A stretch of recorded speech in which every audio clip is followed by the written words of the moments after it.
Hey there, YouTube land, and happy hump day. So today I actually got a package in the mail.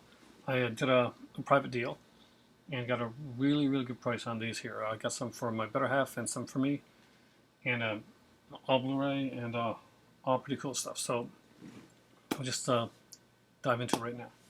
So first off, I have from Eureka the Martin Scorsese presents the World Cinema Project Volume 1. This is has Dry Summer, Trances, and Revenge. We bought this one for the movie Trances.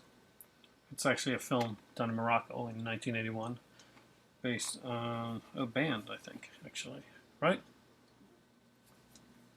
Because you know the band, don't you? Yeah. It's number 73, 74, and 75 in the Eureka series. They're all numbered, same as the Criterions are. I actually love the fact the Eureka ones are so colorful. This one here, like the set that was done in for Criterion. Criterion did like them all together, like put them all there, but you would have one massive set if they were done like that. In this one here, because this one actually has the so it has a very solid box on here. You open it up, and you see there's a book comes with this one, volume 1, 80-page book. So there's like all kinds of like pictures. I see I got my cast on, the one we're having for the next 3 weeks as well. And picture Scorsese in the back. Scorsese actually was the one that got all these done. Scorsese is a really big, of course he's a cinephile, but he's like the cinephile. He's the guy that so this one here is from Kazakhstan, done in 1989, called Revenge. And these all have like introductions on them. They're dual format. And the big like feature is the that 80-page book there. So they're all like this here. Okay, and Revenge has like tail 1, tail 2, tail 3, tail 4, tail 5, tail 6, and tail 7. So it's done like that. One that I better have wanted for was Trances, and there it is, done by Ahmad Il Manoui. Is his name? Right. Yeah. So it's number 74 in the series, and basically this is about a band in Morocco that are apparently pretty amazing. What are they most famous for? Well, the equivalent of, gosh, they really symbolizes the '69 movement in Morocco. So that'd be like a big thing for your parents, then? No, still to this day, they're very popular, and they popularized the Moroccan dialect poetry in song. So, and they popularized, some genres of music and fusion music. That's still big over there, Dad's fusion music. Yeah, they're really huge band. If I might say, might be one of the most popular band in Morocco to this day. Now, what does Trances mean exactly? The title. The type of music that they do originally, because they use a lot of drums and some other some traditional instruments. Though the type of beat was used to induce trances, when people went into trances. Okay, you mean like almost like a trance. So traditionally, it's the roots of the music come from sub-Saharan Africa. So people who came in as slaves in Morocco, or like they came in with that music, and it kind of fused with Moroccan music and created that specific the Gnawa music. Remember when we went to Essaouira? Yeah. They took that and made it into a different type of with words, with poetry. They made this new type of music that symbolized youth and their angst, and politically, and all like basically the 68, 69. That music was used for Scorsese. That was like a big thing for him. It really is quite amazing, and the new movie follows their how the process of each of the members of the band got together, and what they brought into the band, and what they lived, and how they lived in poverty. People, you might think that because they were so popular they might be rich, but they were not. They were from very modest backgrounds, and stayed living in their slums neighborhoods, and continued to do so even though they were touring all over the place. Now the band, are they still around? Or? Some of them died. They disbanded. I can't remember when they disbanded, but they were still, some of them were still active, but some of them passed away. One of them that was very famous passed away fairly early. But the music is really, it speaks. You don't have to be Moroccan to, like see how, how it could speak to anyone. It's just like a very, very, I don't know, like the beat is very nice, and people it brought back this traditional way of going into a trance to get all your stress out and everything out into youth who back in day, and even to this day. When I heard the word trances originally, you know what I originally thought? I thought like the whole the drug culture, like the. Well, I guess they did smoke quite a bit of weed, and that's too. But it's a well done movie, done in a kind of like documentary style, with some clips from their concerts, and so there's a lot of good music in there then. Yeah, it really is. Now this one's available in the Criterion set and the other in this set, and on Hulu, right? So if you have Hulu Plus. Yeah, I don't know. Is it in Hulu? I think that's where you watched it first. Yes, I did watch it on Hulu. That's true. So it was available when we had Hulu before, but definitely if you're looking into that, the Moroccan music itself is amazing. If you're into music, you really, especially fusion. The last one here is Dry Summer, and do you know anything about these other two, by the way? No, I don't. She's when I go to want to know a lot about like porn films. That's my source right there. It's my crib sheet. So basically, we showed 3 films which we knew one about. We had literally bought this set for Trances. We really did. But it'll be interesting to see the other films and to see exactly. It's the only way you can get them. Yeah, it is. It's this one or the other set. And actually, we really did like the way this one was done, and actually have it. Because I think the other one was kind of like, I don't know if there's thin cases or something like that, but I do like the way that's done. They didn't put out the second World Cinema Project yet, but this is the one we wanted more than anyone. We wanted to make sure we got Trances.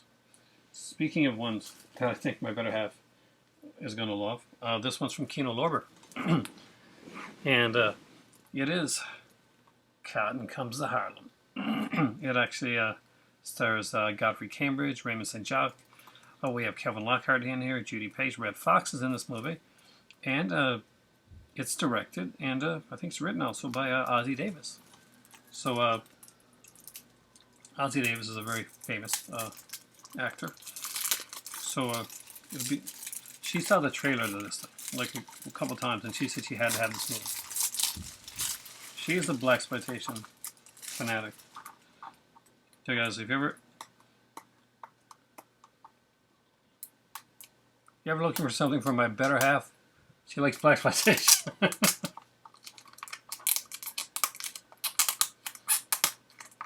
We got some fusion music down in the car, don't we? A lot of it bought from Morocco. Over there.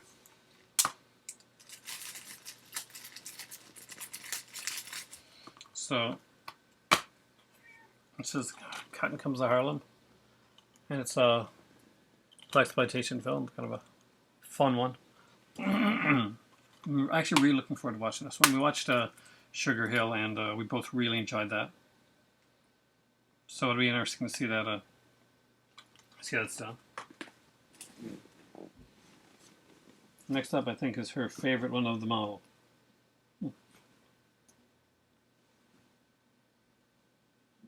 Actually was got for her, but she's like, that's not exactly the type that I wanted. And it is another Eureka film. And it is Ganja and Hess, which is another blaxploitation film. And I think she kind of assumed it was along the lines of Sugar Hill and Blackula, but she's worried it might be a little bit more serious.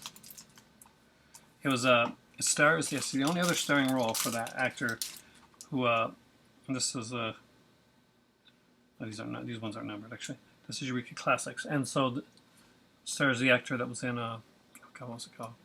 Oh, Night of the Living Dead. Yeah. So basically, it's about a guy played by Dwayne Jones who gets stabbed. He's an anthropologist who gets stabbed with this ancient ceremonial dagger, and it starts kind of like a Dr. Jekyll, Mr. Hyde type of thing. So again, this one too is a dual format. This one actually does have a pretty cool booklet on the inside.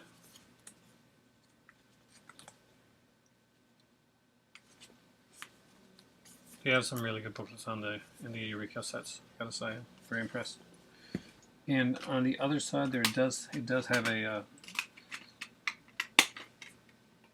It's got dual format, so you see the girl right here, John Hess, and you see the guy right there on the other cover. See, huh?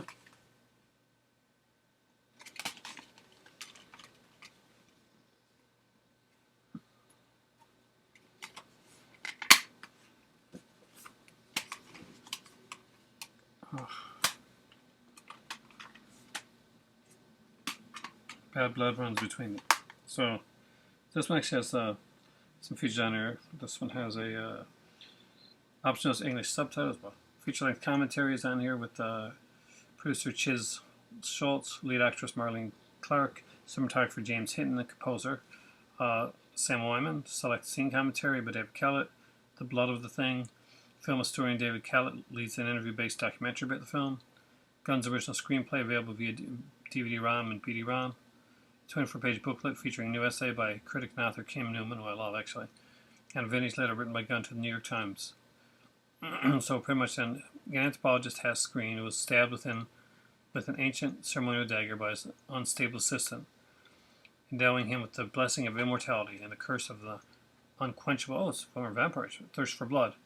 When the assistant's beautiful and outspoken wife Ganja comes searching for her vanished husband, she and Hess form an unexpected partnership, and together they explore just how much power there is in the blood. Later recut and released in an inferior version, this edition represents the original release restored by the Museum of Modern Art, supported from the Film Foundation and mastered in a HD from a 35mm negative. So yeah, it's pretty cool. So you get the movie in its original form, Ganja and Hess, and I'm actually kind of looking forward to this one now. Really a decent cast. It's written and directed by Bill Gunn, who actually stars in the thing. Just to check here, I don't think there's any features on Cotton Comes to Harlem. Basically, that's featureless. Now, the next two that I'm going to show you aren't featureless, and are ones that I've been wanting to have in my collection for a very, very long time since I heard that these things were being released, especially after I saw the covers. Soledad Miranda was an actress that worked with Jess Franco. She was very famous, a very beautiful young lady that didn't live, unfortunately, a long time. She died at an early age, and Jess Franco was heartbroken at the time because of it. She made a few movies for Franco, and two of those were released by Severin in some pretty snazzy collector's editions, which I'm going to show you right now.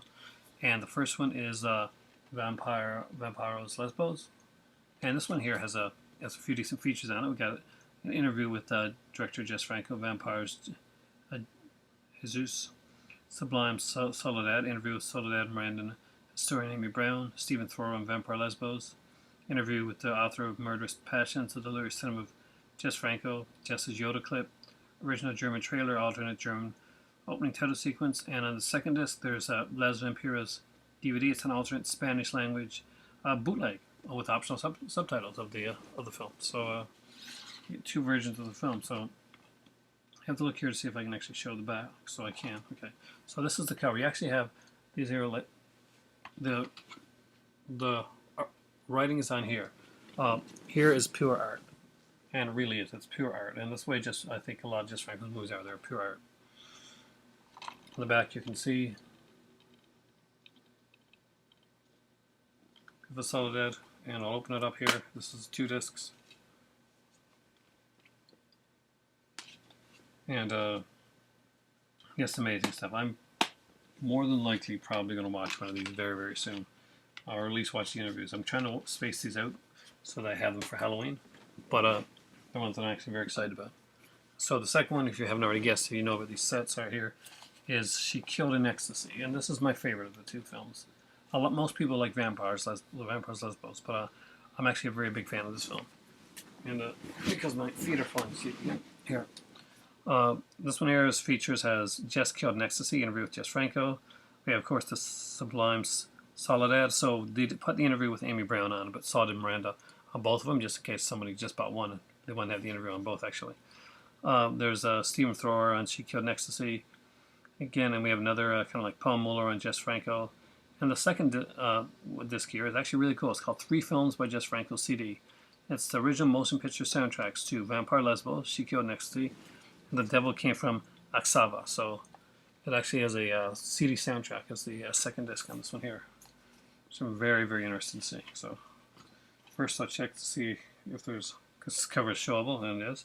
So there's the art cover. Art covers are always showable. You can always show like art stuff online on YouTube, where where there may be some like nudity. It's just you got to be careful with the with actual like real people nudity.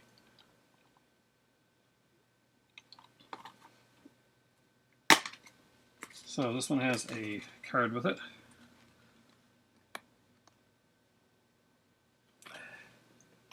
And the card has it's a track list of the 3 films for the songs.